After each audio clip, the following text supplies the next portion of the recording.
Hello friends, कैसे हो आप सभी। आज मैं आपको सफ़र कराने वाला हूं दुनिया के एक ऐसे देश की जिसने पूरी दुनिया के लिए घोड़ों को पालना सिखाया। एक ऐसा देश जिसके एक झील में बहुत बड़ा जंगल बसा हुआ है। वीडियो में आगे बढ़ने से पहले आपसे एक छोटी सी रिक्वेस्ट है, प्लीज वीडियो एंड तक देखें और चैनल को सब्सक्राइब कर लें। शुरू करते हैं आज का ये शानदार सफर मध्य एशिया की एक मुस्लिम कंट्री कजाकिस्तान का, जिसका कुल क्षेत्रफल 27,24,900 किलोमीटर स्क्वायर में फैला हुआ है। इस देश की कुल आबादी लगभग 2 करोड़ व्यक्ति है। यह देश आबादी के मामले में दुनिया में 64वें स्थान पर और क्षेत्रफल के मामले में दुनिया में 9वें स्थान पर आता है। दोस्तों, कजाकिस्तान का ऑफिशियल नाम है रिपब्लिक ऑफ कजाकिस्तान। इस देश की राजधानी का नाम है मीर सुल्तान। हालांकि 20 मार्च 2019 तक इस देश की राजधानी का नाम अस्थाना हुआ करता था, जो बदलकर मीर सुल्तान कर दिया गया। ये शहर इस देश का इतना खूबसूरत और साफ सुथरा शहर है कि इसमें आपको सड़क पर कोई भी पॉलीथीन या पेपर देखने के लिए नहीं मिलेगा।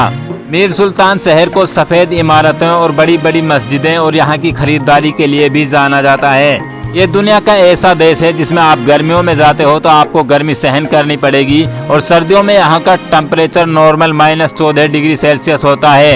इस देश में नवंबर से लेकर मार्च तक यहाँ की पहाड़ियों और नदियों में बर्फ ही बर्फ नजर आती है और सर्दियों के दिनों में यहाँ पर ट्रेवलर्स ना के बराबर ही आते हैं। इस देश में 2 ऑफिशियल लैंग्वेज है, एक कजाक और दूसरी रशियन। दोस्तों, कजाकिस्तान की कुल आबादी में से 70% लोग मुस्लिम हैं और बाकी 17% लोग ईसाई धर्म के भी यहाँ पर रहते हैं। 11% लोग ऐसे हैं जिनको अपना धर्म ही पता नहीं है। दोस्तों, कजाकिस्तान में 100 से अधिक देशों के लोग रहते हैं। इसी वजह से यहाँ के होटल और रेस्टोरेंट में विभिन्न प्रकार के खाने मिल जाते हैं। ये एक ऐसा देश है जिसमें आप घूमकर दुनिया के कई देशों के खानों का लुत्फ ले सकते हो। इस देश में एक फेमस झील है जिसका नाम है काइंडी लेक, जो इसके अलमाटी शहर से 260 किलोमीटर की दूरी पर बसा हुआ है। इसकी खास बात यह है कि इसमें पूरा का पूरा जंगल बसा हुआ है। झील का पानी बहुत ही मीठा, साफ सुथरा और ठंडा होता है, जो इसके पेड़ों के लिए फ्रिज का कार्य करता है। दोस्तों, आपको जानकर हैरानी होगी कि इस देश में शादी की परंपरा भी बिल्कुल अलग है। यहाँ पर दूल्हा अपनी दुल्हन को स्वयं नहीं लाता है, वो अपनी दुल्हन को लाने के लिए अपने रिश्तेदारों को भेजता है। दोस्तों, अब बात करते हैं थोड़ा अपने काम की। अगर आप एक सॉफ्टवेयर इंजीनियर हो और इस देश में आपको जॉब मिल जाती है तो यहाँ की मासिक सैलरी 1 से 1.5 लाख के बीच में होती है, जो लगातार बढ़ती रहती है। अगर आप इस देश में परमानेंट रहना चाहते हो तो आपको इस देश में कम से कम 5 साल रेगुलर रहना होगा।